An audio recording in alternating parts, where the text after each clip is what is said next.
అందరికీ నమస్కారం. మనం ఈరోజు మామిడి తోటలో ప్రధానంగా వచ్చేటువంటి మేజర్ సమస్య అనేది ఏంటంటే తేనె మంచు పురుగు.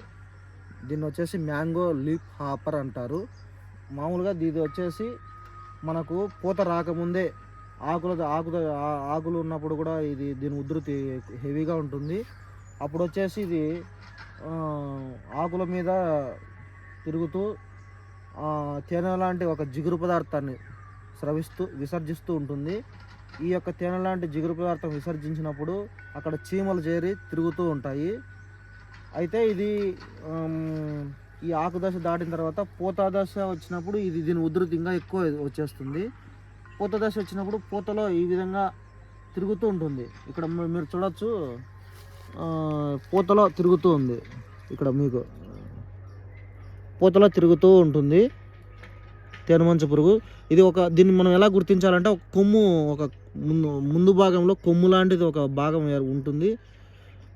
పూత భాగంలో తిరుగుతూ ఉంటుంది. మీరు దీన్ని చూడడానికి ఇక్కడ చూడొచ్చు. ఇక్కడ కూడా చూడొచ్చు. అది మీకు కనిపిస్తుందో లేదో మరి. ఇదే ఇక్కడ చూడొచ్చు. ఇక్కడ చూడొచ్చు. ఇక్కడ ఉంది. ఇక్కడ ఉంది చూడండి. కొమ్ము లాంటి ఒక పురుగు, తేనె మంచు పురుగు. ఇది వచ్చేసి పూతలో తిరుగుతూ పూత యొక్క రసం పీల్చేస్తూ తిరుగుతూ ఉంటుంది. ఈ విధంగా రసం పీల్చడం వల్ల పూతలో ఉన్నటువంటి పూత అంతా విపరీతంగా రాలిపోయి దీని ప్రభావం దిగుబడి మీద అధికంగా ప్రభావం చూపించేస్తుంది. ఆకు మీద కూడా దీని యొక్క ప్రభావం ఉంటుంది. ఈ విధంగా ఎక్కడైనా కానీ మసి లాంటిది ఇక్కడ చూడొచ్చు మీరు, ఒక తేనె లాంటి జిగురు పదార్థం స్రవించి చివరికి ఇట్లా మసిలాగా ఏర్పడుతుంది ఆకుల మీద. ఈ విధంగా ఆకుల మీద మసి ఉండడం వల్ల ఇది ఒక లేయర్ లాగా ఉంటుంది, ఒక పొరలాగా. ఈ యొక్క సూర్యకాంతి అనేది ఆకుల మీద పడదు. ఎప్పుడైతే ఆకుల మీద పడదో సూర్యకాంతి, పిండి పదార్థాలు అనేది మొక్క తయారు చేసుకునే కెపాసిటీ తగ్గిపోతుంది. ఆ విధంగా చూడడానికి మొత్తం ఓవరాల్గా మొక్క చెట్టు చూసుకున్నట్లయితే ఈ విధంగా చూడొచ్చు. ఇక్కడ కూడా తేనె లాంటి ఒక పదార్థం ఉంది. ఇది కూడా తేనె మంచు పురుగు విసర్జించినటువంటి ఒక పదార్థమే. ఇక్కడ ఇక పూతలోనే ఇది ఎక్కువ కనిపిస్తూ ఉంటుంది. కొంచెం చిన్న సైజులో ఉండడం వల్ల మీకు కెమెరాలో కనిపిస్తుందో లేదో నాకు తెలియదు. ఇక్కడ మనకు బాగా కనిపిస్తుంది నాకైతే. కొమ్ము పురుగులాగా ఉంటుంది.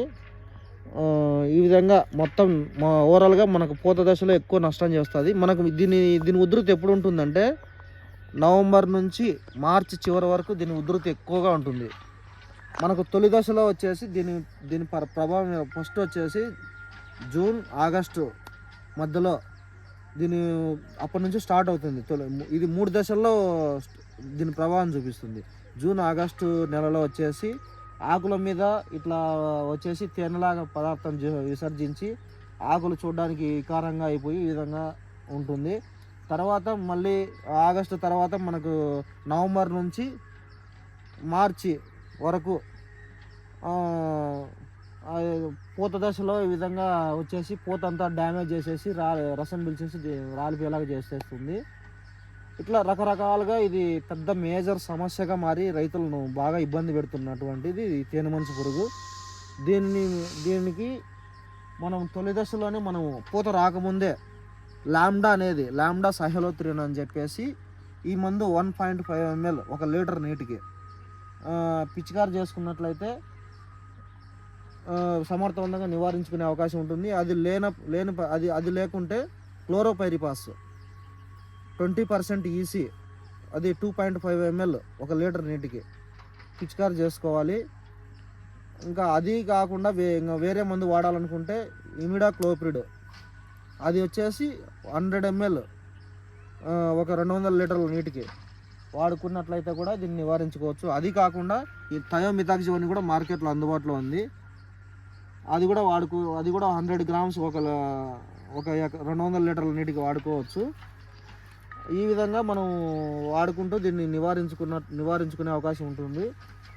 అయితే ముఖ్యంగా ఈ మందులు కూడా ఇప్పుడు ప్రజెంట్ రిజల్ట్ ఎలా ఉందో అనేసి అనుమానంగా ఉంది. అయితే మనకు ఈ మందులు వాడినా కానీ మనకు చివరి దశలో వచ్చేసి దాని ఉధృతి తగ్గలేదు అనిపించినప్పుడు మనకు మార్కెట్లో అందుబాటులో ఉంది బుప్రోపెజిన్ ఎస్పేట్ కలిసినటువంటిది టఫూజ్ అని చెప్పేసి అందుబాటులో ఉంది.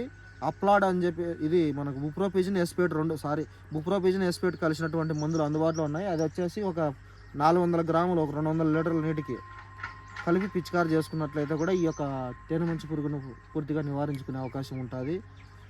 అలాగే మనకు పైమెట్రోజన్ అని చెప్పేసి అందుబాటులో ఉంది. అది చెస్ అనేది సింజంటా కంపెనీ, అది మంచి రిజల్ట్ ఉంది. ప్రతి రైతు ఈ విషయాన్ని గుర్తించి చెస్ అనేది వాడినట్లయితే కూడా తేనెమంచు పురుగును పూర్తిగా నివారించుకోవచ్చు. ఈ మందులు పిచికారి చేసే సమయంలో కూడా ఒక ఆకుల మీద పూత మీదనే పిచికారి చేయకుండా మొత్తం ఈ మొదల దగ్గర అంతా కాండం దగ్గర అంత లెక్కలా కూడా మొత్తం చెట్టు మొత్తం తడిసేలాగా నలుమూలలా తడిసేలాగా పిచికారి చేసుకున్నట్లయితే తేనెమంచు పురుగును పూర్తిగా నివారించుకోవచ్చు. ఇది రైతులకు అసలు సమస్య కానే కాదు. దీన్ని మనం సకాలంలో యాజమాన్య పద్ధతులు పాటించినట్లయితే ఇది రైతులకు పెద్ద పెనుసవాలుగా మారి రైతులను బాగా ఇబ్బంది పెట్టేస్తుంది. అందువల్ల ప్రతి రైతు ఈ విషయాన్ని గుర్తిరిగి తేనెమంచు పురుగును సకాలంలో గుర్తించి దీన్ని నివారించుకోగలరని తెలియజేస్తూ, మేము చేసినటువంటి వీడియోలో ఎక్కడైనా మీకు కంటెంట్ నచ్చినట్లయితే లైక్ చేయండి, దయ ఉంచి షేర్ చేయండి, సబ్స్క్రైబ్ చేయండి. ప్రతి ఒక్కరికి తెలియజేయాలని కోరుతూ, ప్రతి రైతును ఈ తేనెమంచు పురుగు బారి నుండి మీరు కాపాడండి అని కోరుతూ రైతు మహాశయులకు తెలియజేస్తున్నాను. ధన్యవాదాలు కూడా తెలియజేస్తున్నాను. Thank you.